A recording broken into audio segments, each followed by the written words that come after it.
boys and girls. Today is Thursday, April 2nd, 2020. How are you today? Did you have a good April Fool's Day? Did anyone play an April Fool's joke on you? Yeah? Did you play a good one on somebody else? Oh, I hope it was a fun day. Well, today I'm going to start by talking a little bit about proper nouns. So let's try to remember what a noun is. Remember, a noun is a naming word that names any person, place, or thing. And so a proper noun is the same thing. It's a naming word that names a person, place, or thing, or an animal. And it's also a special name, okay? Just like my kitty that loves to hear Mrs. Knoll teach. His name is Charlie. So if I wrote Charlie, I would want to begin it with a capital C. Or if I wrote one of your names, I would begin it with a capital letter, right? Because those are proper nouns. Or let's think of a proper noun name of a place. McDonald's. McDonald's would begin with a capital M. Kroger's. Kroger's begins with a capital K. So those proper nouns are names, just like nouns, of any person, place, thing, or animal. And they're the special names. So I heard some special names in the doorbell rang, like Sam, Victoria, yeah, all the names of the kids that came to visit, Grandma, Ma, yeah. Okay, so here's what I'm going to do today. Since proper nouns begin with capital letters, I think of capital letters being the tall letters. So I'm going to read a couple pages out of the doorbell rang. And if you hear me say a proper noun, I want you to stand up nice and tall. Okay? So let's start. Here we go. That's 3 each, said Sam and Victoria.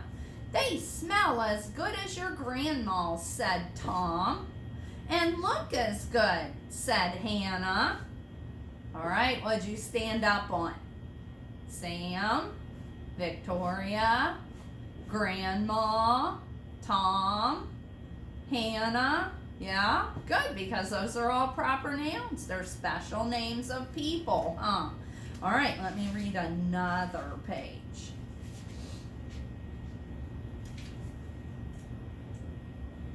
Here we go. That's 1 each, said Sam and Victoria. They smell as good as your grandma's, said Joy. And look as good, said Simon. All right, what'd you stand up on? Sam, Victoria, Grandma's, Joy, Simon. Good, those are all proper nouns. So we want to remember when we're writing in our journal, if we are writing a special name, what do we need to begin it with? A capital letter. All right, good job.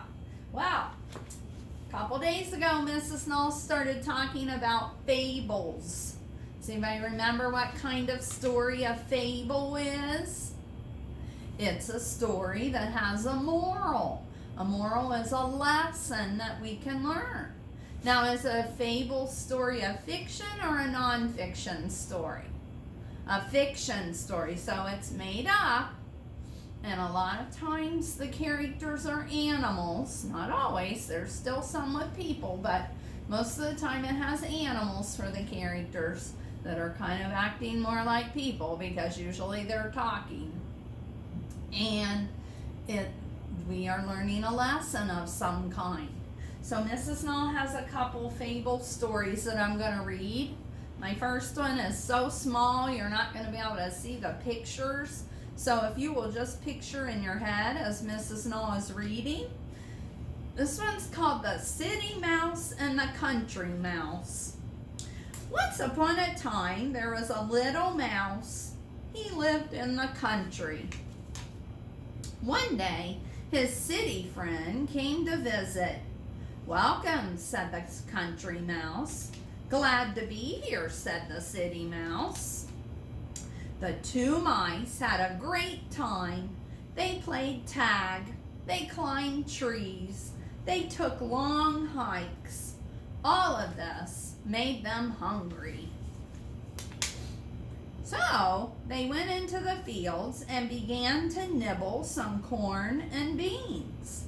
But after a while, the city mouse wrinkled up his nose. "This food is so boring. In the city, I eat the finest meat, cheese, and pie.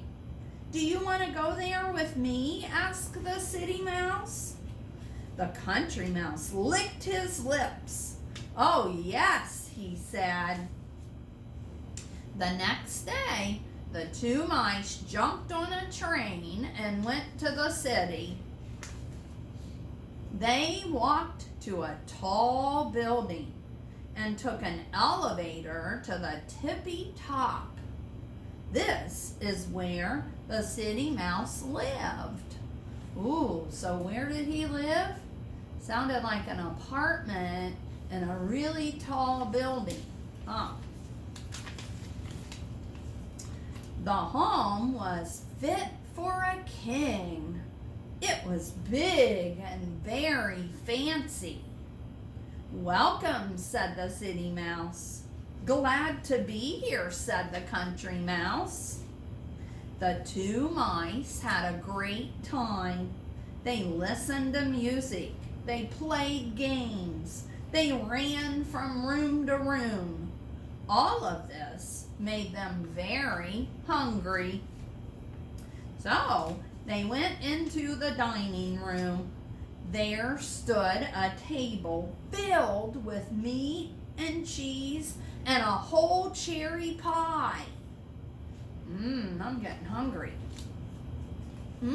Said the city mouse. Said the country mouse.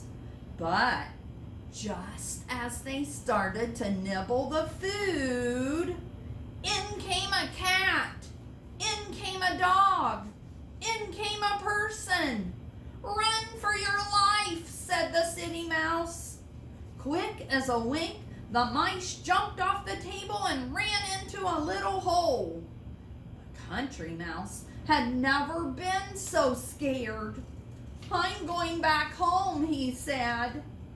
"Do you really want to leave all this fine food?" asked the city mouse. "The city is nice, but corn and safety are better than cherry pie and danger," said the country mouse. The two mice hugged goodbye. Then the country mouse jumped on a train and went back to the country. "No matter where I roam, there is no place like home," he said. Oh, have you ever felt that way? I know sometimes when Mrs. Null's family, we go on a vacation, and then when we get back home, it feels so good to get back home.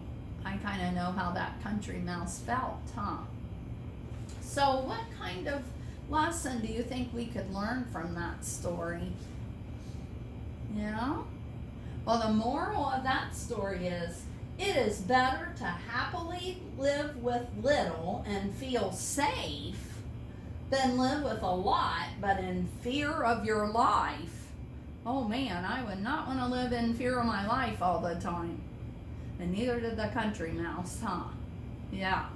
All right, well, the other fable story I have, I bet that you've heard this one. I even think that I had some actors and actresses in my class this year that acted this story out. It's called The Boy Who Cried Wolf. Yeah? Now, this one's a little bigger. The pictures are not colored, but I will try to hold it up so you can see it. The Boy Who Cried Wolf. One day, a boy was watching over his sheep. He was very bored. He wanted to play a trick. I don't think it's April Fool's Day either. "Help! cried the boy. The people of the town ran to help him. There was no wolf. The boy laughed. Oh man, that's not very nice, is it? Whoa, and all those people were running to help him. The next week, he did it again. Help! Wolf! Cried the boy. Oh man. Again, the people of the town ran to help. Again, there was no wolf. Again, the boy laughed. Oh man. It doesn't look like they're very happy. They're getting kind of mad about this. I think I would too. Then a wolf really did come for the sheep. Help! Wolf! Cried the boy. Uh-oh. Let's see what happens. No one came to help. How come nobody came to help? Because they thought he was just joking around again, didn't they? The wolf chased all the boy's sheep away. The boy learned a lesson.